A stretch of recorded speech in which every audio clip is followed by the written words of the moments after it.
Hola, nosotros somos el equipo 4 y ahorita les vamos a presentar cómo funciona nuestro código para el reto. Pues primeramente fue necesario hacer una función para poder definir el campo magnético de un anillo, lo cual es una versión simplificada de los rieles de la góndola o del juego tipo free fall. Y para esto necesitamos declarar las constantes para poder emplear la fórmula. Y esto resultó en un cálculo exitoso del campo magnético en los tres planos, o sea, el X, Y y Z. Ok, posteriormente vamos a declarar la función aproximación numérica campo, en donde se van a realizar aproximaciones con el método de Biot-Savart. Se va a comparar tanto el que ya se sacó con el método, con esta. Primero hay que considerar que fueron dos casos, uno en donde el punto es 0 y otro cuando no lo es. Después, posteriormente vemos en el código que pues definimos el radio, definimos también la corriente que fluye para posteriormente crear la malla que va a permitir hacer esta visualización de los componentes de Bx, By y Bz. Y ya cuando se hacen todos estos tipos de aproximaciones, vamos a poner una parte de la tolerancia que nos va a permitir saber si es correcto o no los cálculos obtenidos con Biot-Savart.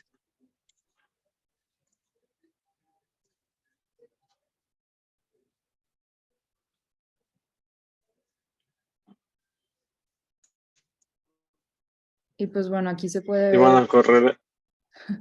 aquí se puede ver la gráfica del mapa del calor y también con los vectores que salen en el mismo campo magnético. De acuerdo al índice en la derecha se puede ver la intensidad del mismo y eso fue nuestro primer avance de la situación problema.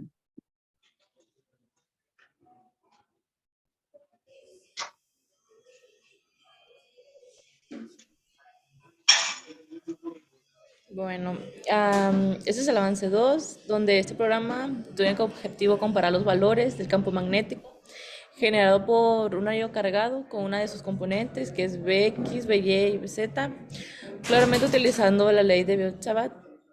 Primero se importaron las librerías, la de NumPy, la de Matplotlib, para generar los cálculos y generar la gráfica. Se definió la función campo magnético, que calcula el campo magnético en puntos X, Y y Z, generados por un anillo cargado, donde retorna los componentes del campo magnético en el punto dado. Se creó una malla de puntos de los ejes Y y Z utilizando la función grid. Se creó un vector X con la misma dimensión que Y, pero con valores iguales a 0.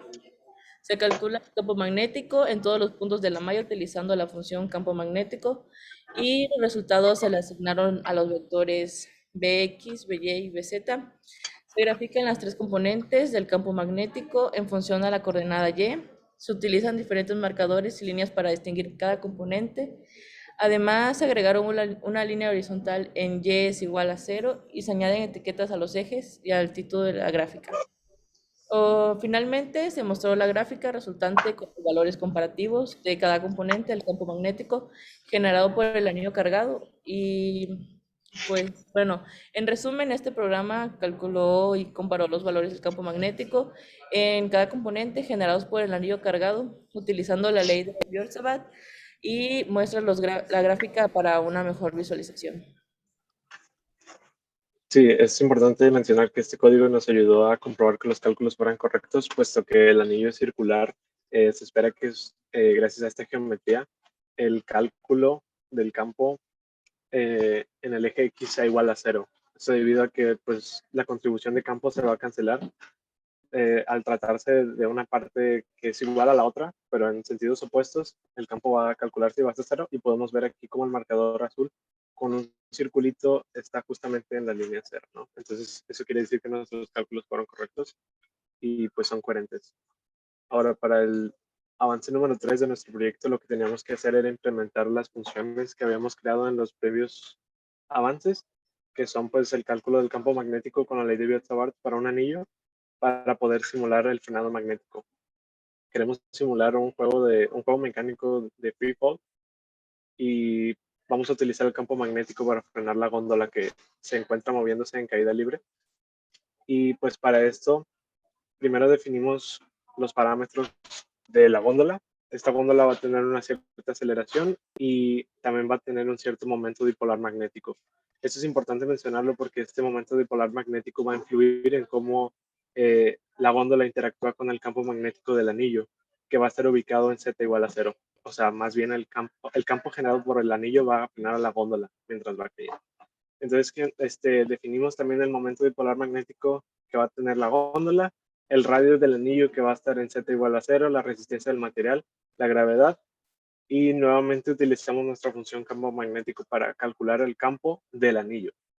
Después, como sabemos que la góndola simplemente se va a mover en el eje Z cuando Y es igual a 0, podemos utilizar una aproximación numérica para calcular con la ayuda de la segunda ley de Newton la fuerza magnética que va a ejercer el campo en cierto punto, dependiendo de dónde se encuentre la góndola mientras cae, ¿verdad? Entonces, para ello, utilizamos la función caída libre.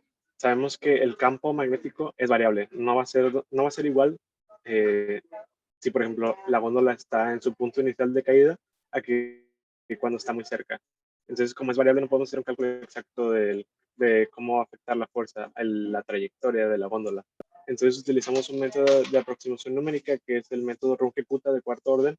Y entonces, esta función lo que va a hacer es que va a tomar como parámetros de entrada la altura inicial donde se deja caer la góndola, los puntos con respecto al anillo, un diferencial delta t que va a ser cada cuánto va a ser una aproximación de la próxima velocidad y aceleración y posición de la góndola con base a la posición anterior. Entonces nosotros le damos una posición inicial y va a empezar a hacer una iteración que va a calcular la próxima en un diferencial de tiempo de 0.01 segundos. Se le puede modificar, claro está que entre más pequeño sea este diferencial, más exacto va a ser la aproximación.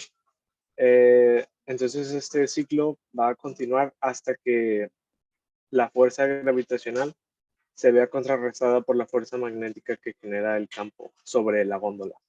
Y ya por último, en estas últimas secciones del código, lo que hacemos es que graficamos los valores de retorno de la posición, la aceleración y la velocidad con respecto al tiempo.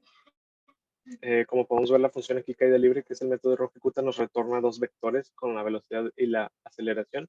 Y la posición y la velocidad de la góndola. Y para obtener la aceleración simplemente derivamos los valores de la velocidad.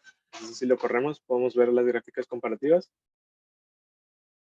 de los movimientos. Podemos ver primeramente que la aceleración de la góndola pues, se mantiene constante como va en caída libre y no estamos considerando una resistencia por parte del aire. Esto se va a mantener constante durante su trayectoria y cuando se vea frenado, pues la aceleración va a decaer a cero completamente. Después tenemos una función de la fuerza que siente la góndola, pues al principio como está muy lejos del anillo, casi no lo va a sentir, pero conforme se va acercando, pues la fuerza va a ir aumentando. Luego tenemos la velocidad de la góndola.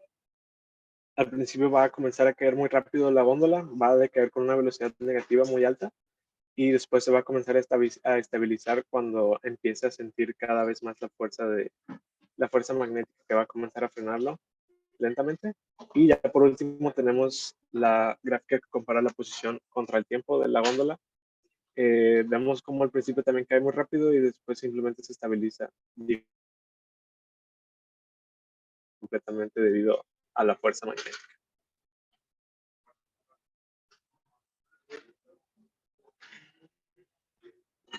Bueno, en este último animación, lo que realizaremos es hacer una animación que muestre la trayectoria de la góndola en caída libre, que se va a ver como poco a poco va frenando por la fuerza magnética que genera en sí el anillo.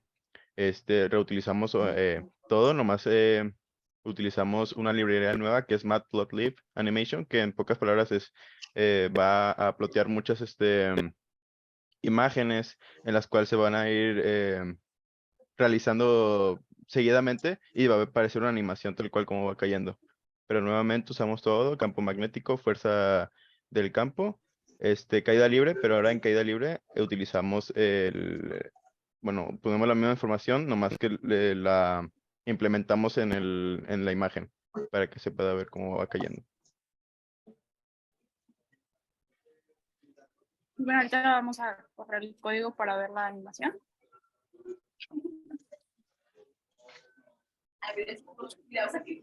Y aquí podemos observar cómo va cayendo y poco a poco va frenando por la fuerza que hace el campo magnético del anillo, cómo va frenando la góndola, que es el punto azul, y el campo magnético que genera el anillo, que es el punto rojo.